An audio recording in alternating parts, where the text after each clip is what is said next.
જો દાળિયા તો તમે ખૂબ ખાધા હશે અને બહાર પેકેટના પણ તૈયાર દાળિયા લઈને ખાતા હોઈશું. રેડીમેડ દાળિયા આપણે લેતા હોઈશું, પણ આવા દાળિયા આપણે ઘરે કોઈ દિવસ નથી બનાવ્યા. અને આ દાળિયા બનાવવા ઇઝી છે અને ખૂબ જ સરસ ટેસ્ટી બનીને તૈયાર થાય છે અને ઓછા ખર્ચમાં જાજા બધા દાળિયા બનીને તૈયાર થાય છે. તો ચાલો બનાવવાનું શરૂ કરીએ. તો અત્યારે એક બાઉલની અંદર અહીંયા મેં 1.5 કપ જેટલા દાળિયા લઈ લીધા છે. ને દાળિયા તમારે આવી રીતના જે મરૂમ કે કાળા જેવા આવે દાળિયા, એ તમારે ચણા લેવાના છે. અને આ ચણામાંથી જ ખૂબ જ સરસ દાળિયા બનીને તૈયાર થાય છે. અને દાળિયા એકદમ પોચા, ક્રિસ્પી અને ટેસ્ટી દાળિયા બનીને તૈયાર થાય છે. તો આપણે તેની અંદર 1 ચમચી જેટલી હળદર અને અડધી ચમચી જેટલું આપણે મીઠું ઉમેરશું. અને આ ચણા તો હંમેશા તમારે આ ટાઈપના બ્લેક જ ચણા લેવાના છે, તો જ સરસના દાળિયા બનશે. હવે ફક્ત આપણે 2 જ ચમચી જેટલું પાણી ઉમેરવાનું છે. ઝાઝું પાણી તમારે નથી ઉમેરવાનું. 2 ચમચી પાણી ઉમેરશો એટલે મીઠું અને હળદર બંને એક સાથે મિક્સ થઈ જાય ચણાની ઉપર. ચણાની ઉપર ખાલી આપણે થોડું એવું કોટિંગ જ કરવાનું છે. તો જો આ રીતે આપણે મિક્સ થઈ જવું જોઈએ. ખાલી 2 ચમચીમાંથી જ 2 ચમચી પાણીમાંથી જ આપણે આ ચણા ઉપર કોટ થઈ ગયું છે. હવે આને આપણે 20 મિનિટથી જેવું 20થી 22-25 મિનિટ જેવું રહેવા દેવાનું છે. પછી આપણે આને શેકવાના છે. તો 22 કે 25 મિનિટ થઈ જાય એટલે આ દાળિયા છે આપણે ચણા એકદમ સરસ મજાના પલળી જાય. હવે એક કડાઈની અંદર આપણે અત્યારે તો મીઠું ગરમ થવા મૂકી દીધું છે. અને આ મીઠું તમારે અત્યારે તો ગરમ કરો ત્યારે તો ફૂલ જ ગરમ કરી લેવાનું છે, કે એકદમ હાઈ ગરમ થઈ જવું જોઈએ મીઠું. પછી આપણે છે ને ગેસની ફ્લેમ એકદમ નોર્મલ રાખી દેવાની છે, કે ચણા આપણે હોય ભીના, આ ચણા આપણે ઉમેરશું એટલે તે ભીના હોય ચણા, એટલે થોડુંક મીઠું તમારું નરમ થઈ જાય, કે પાછું પાડી દે, ઠંડુ થઈ જાય. એટલા માટે ફૂલ ગરમ કરી લેવાનું છે.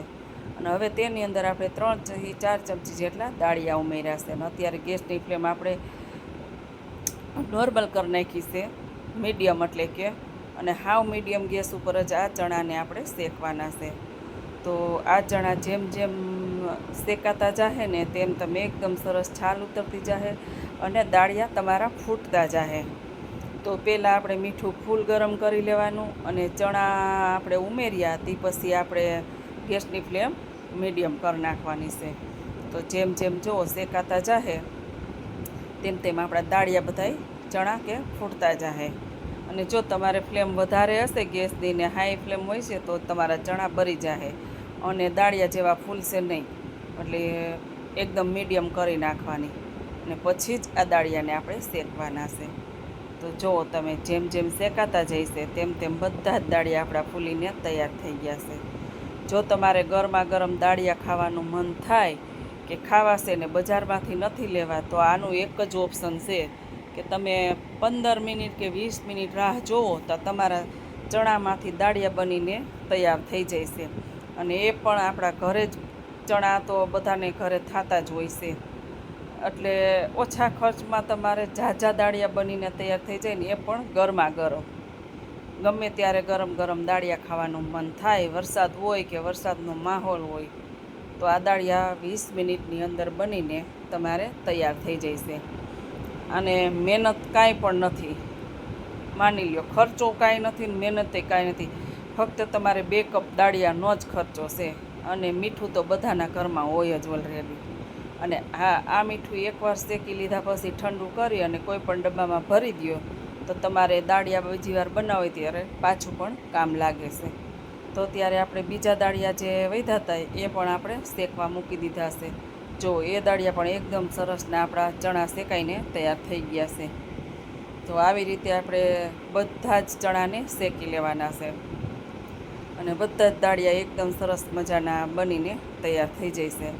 અને આને પછી આપણે કોઈ પણ આક હોય કે જાર હોય કે છાયણી હોય તેની અંદર નાખીને દાળિયાને મીઠું બે અલગ થઈ જાય, એટલે એ મીઠું પાછું આપણે શેકવામાં કામ આવે. તો આ રીતના બધા જ દાળિયા આપણે બનાવીને તૈયાર કરી લીધા છે. જેવા માર્કેટમાં મળે અને જેવા પેકેટની અંદર દાળિયા મળે એવા જ દાળિયા બનીને તૈયાર થઈ ગયા છે. અને ઓછા ખર્ચમાં અને બિલકુલ તમે જે માર્કેટમાંથી ને લેશો ને એના કરતાં પણ સુપર દાળિયા બન્યા છે. તો આવા દાળિયા તમે પણ ઘરે બનાવો અને ટ્રાય કરો. એકવાર ટ્રાય કરો એટલે બીજી વાર તમને દાળિયા બનાવવાનું મન થઈ જશે અને માર્કેટના દાળિયા તમે ભૂલી જશો. તો જો વિડીયો ગમ્યો હોય તો લાઇક શેર સબસ્ક્રાઈબ કરી દેજો ને પાસે આપેલું બેલ આઇકન જરૂરથી દબાવજો કે જેથી કરીને નવી નવી રેસીપીની નોટિફિકેશન તમને પહેલાં મળે.